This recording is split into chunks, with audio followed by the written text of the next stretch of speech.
নমস্কাৰ বন্ধু বান্ধৱীসকল, পুৱাই এটা ভিডিঅ' আৰম্ভ কৰিলোঁ আৰু আপোনালোক সকলোকে মোৰ এটা নতুন ভিডিঅ'লৈ স্বাগতম জনাইছোঁ।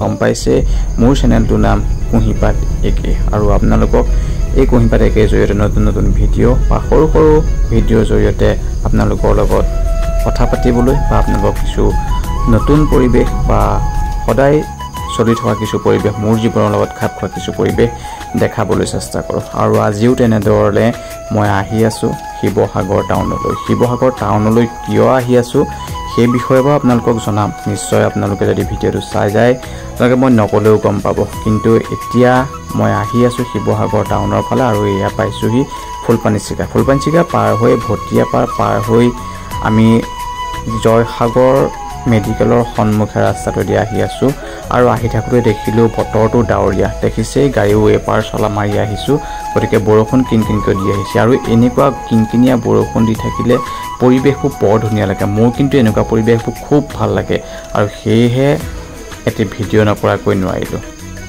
আৰু মোৰ লগত আমাৰ ল'ৰা পিউ আৰু মোৰ পৰিবাৰো আহিছে, গতিকে কেলৈ আহিছোঁ বাৰু অকণমান দেৰিকৈ ভিডিঅ'টোৰ জৰিয়তে জনাম। কিন্তু আহকচোন এই ভটিয়াপাৰৰ পৰা টাউনৰ অভিমুখে গৈ থকা যিটো টাউনৰ ৰাস্তা, সেই ৰাস্তাটো কিছু পৰিৱেশ ভিডিঅ'টোৰ জৰিয়তে উপভোগ কৰোঁ। আৰু দেখিছে কৃষ্ণচূড়া গছবোৰো ফুলি উঠিছে আৰু এই জেগাডোখৰ খুব বেছি ধুনীয়া লাগে। ছাইডত থকা ফুটটোত মেটেকনিবোৰৰ ফুলবোৰ খুব ধুনীয়াকৈ ফুলিছে আৰু দেখিছে নহয় কিমান ধুনীয়া লাগিছে।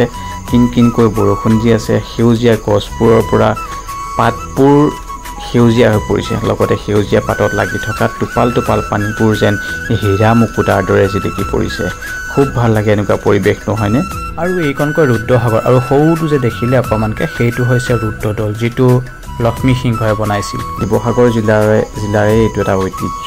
আৰু আপোনালোকে গম পায় শিৱসাগৰ জিলাত বহুতো আহোম দিনীয়া ঐতিহ্য আছে, কীৰ্তিচিহ্ন আছে, যিবোৰলৈ সমগ্ৰ অসমবাসীয়ে গৌৰৱ কৰে। আৰু আমিও শিৱসাগৰ কাষৰীয়া হিচাপে শিৱসাগৰত আহি গৌৰৱ কৰোঁ। আৰু এয়া আহি পালোহি দিখৌ দলংখন পুৰণাখন নহয়, এইখন নতুন। যিসকলে শিৱসাগৰ আহিছে তেখেতসকলে গম পায়। আৰু এই কাষতে মই আপোনালোকক দেখাম, কাষতে দেখিব শিৱসাগৰলৈ যোৱা এখন দিখৌ দলংখন কপিকুলযুক্ত দলং বুলি কোৱা হয়। আগতে এই নদীয়েদি যেতিয়া জাহাজবোৰ আহে, এইটো দেখিছে যে তাত এটা মেচিন আছে, যিটো মেচিনৰ জৰিয়তে দলংখন দাঙি দিব পাৰি। আৰু মই য'লৈ আহি আছোঁ শিৱসাগৰ দলংখন, দিখৌ দলংখন পাৰ হৈ বাওঁহাতে যিটো ৰাস্তা টাউনলৈ গৈছে সেইফালে যাব লাগিব। একচুৱেলি মই আহি আছিলোঁ শিৱসাগৰ নেত্ৰালয় হস্পিটেললৈ, মানে আমাৰ ল'ৰাটোৰ চকুত অলপ ইনফেকশ্যন হৈছে। আমি ভাবিছিলোঁ গুৱাহাটীলৈ নিম বুলি, কিন্তু ইয়াতে গম পালোঁ শিৱসাগৰ নেত্ৰালয় বুলি এখন আছে, তালৈকে আহিলোঁ। আৰু আপোনালোকো কেতিয়াবা আহিব পাৰিব। শিৱসাগৰ দিখৌ দলং পাৰ হৈ যিটো বাওঁহাতে ৰাস্তা আহিছে টাউনলৈ, তালৈ আহিলেই আপোনালোকে তাতে নেত্ৰালয়খন পাব। আৰু তাত দেখাই মেলি ঘূৰি আহিলোঁ। ঘূৰি আহোঁতে দেখিলে ৰংঘৰৰ মুখৰ আগত ৰংঘৰত সোমোৱা নহ'লে, কিয়নো অলপ দিনৰ আগত আহিছিলোঁ, কিন্তু আমাৰ ইহঁতে ডাব নাৰিকল দেখি ডাব নাৰিকলৰ পানী খাবলৈ ৰখিলে। আৰু ময়ো অকণমান এই ৰংঘৰৰ ঐতিহ্যটোনো কেনেকৈ ফটো একপি নোতোলাকৈ থাকোঁ, গতিকে আপোনালোককো আঁতৰৰ পৰা হ'লেও ৰংঘৰটো দেখালোঁ। আৰু দেখিছেনে আজি বৰষুণ দিয়াৰ পিছত ৰংঘৰটো খুব বেছি ধুনীয়া হৈ আছে। পাশৰ পৰিৱেশবোৰ সেউজীয়া হৈ আছে আৰু ৰংঘৰটো বহুত ধুনীয়া হৈ আছে।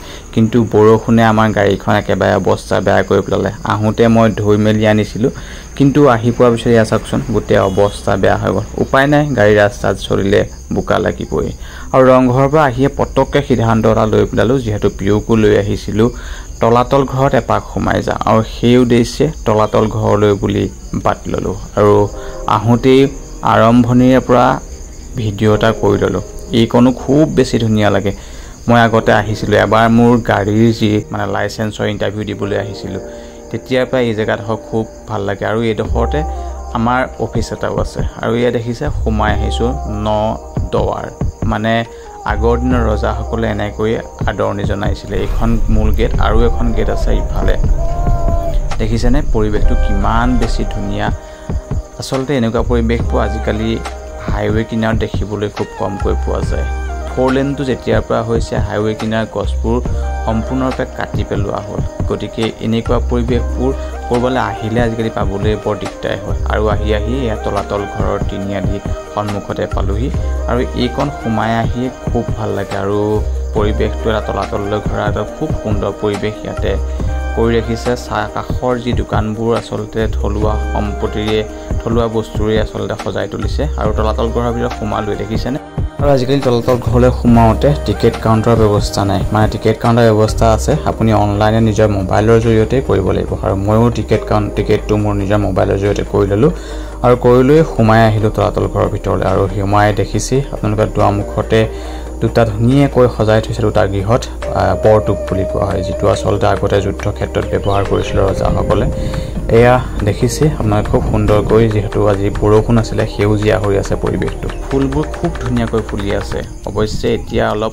ফুলবোৰ কমিছে নতুনকৈ যিহেতু তলাতল ঘৰৰ চাৰিওকাষটো মেৰামতি কৰিছে নতুনকৈ ইয়াত পাৰ্ক হ'ব কিবা কিবি হ'ব মুঠতে নতুন ধৰণে সজাই তোলা হ'ব তলাতল ঘৰটো সেই উদ্দেশ্যে অলপ কাম চলি থকাৰ বাবে কিছু ফুল বা তেনেকুৱা বস্তুবোৰ অলপ কমি আছে আৰু বিয়োগ ক'লো এটা ফটো মাৰো বুলি কিন্তু এই ফটো মৰাত বুলি ক'লে একদম ৰাম কৰিব পাৰে গতিকে ভাবিলোঁ ফটো যেতিয়া নহয় ৰীল এটাকে বনাই দিওঁ কিন্তু ৰীল বনোৱা অভ্যাসো নাই বা দিয়াৰো অভ্যাসো নাই হ'লেও সৰুকৈ কিবা এটা ৰীলৰ নিচিনাকৈ কিবা এটা কৰিলোঁ আৰু ৰীলেই হ'ল নে কি হ'ল নাজানো বোলে আদাক দেখি উঠিল গা কেতুৰীয়া বোলে মোকো খা ময়ো আদাক দেখি উঠি গ'লোঁ ৰীল বনাবলৈ ৰীল হ'ল নাই চাবলৈ হ'লে আপোনালোকে মোৰ ফেচবুক পেজত চালে গম পাব আৰু উঠি আহিলোঁ তলাতল ঘৰৰ ভিতৰলৈ দেখিছেনে খুব ধুনীয়াকৈ আগৰ দিনৰ ইটা আৰু এই ইটাবোৰৰ জইনবোৰ আগতে চিমেণ্ট বা বালি দি বনোৱা নাছিলে হাঁহ কণী তাৰপিছত বৰা চাউল এনেকৈ ধৰণে মানে কেইটামান বস্তু দি পেলাই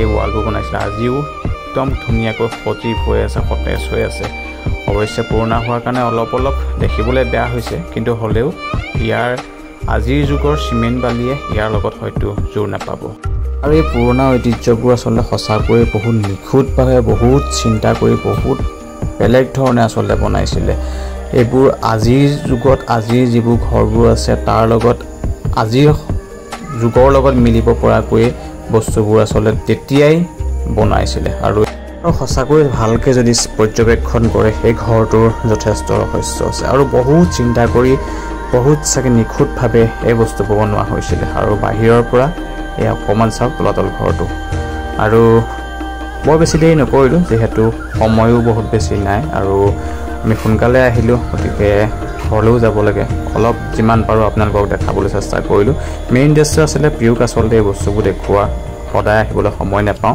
থাপ মাৰি ইয়ালৈ আহিছিলোঁ যিহেতু সোমাই গ'লোঁ যদি ভিডিঅ'টো চাই ভাল পালে তেনেহ'লে মোৰ চেনেলটো ছাবস্ক্ৰাইব কৰিবলৈ একেবাৰে নাপাহৰিব ছাবস্ক্ৰাইবৰ কাষত বেল আইকনটো বজাই দিব যাতে মোৰ আহিবলগীয়া ভিডিঅ'বোৰ নটিফিকেশ্যন সকলোতকৈ আগতে পায় আৰু যদি ফেচবুক পেজৰ পৰা চাই আছে পেজটো ফ'ল' আপ কৰি দিব তো আজি ভিডিঅ'টো ইমানটা সামৰণি মাৰিছোঁ সকলোবোৰ ভালে থাকক কুশলে থাকক বাই বাই জয় অসম।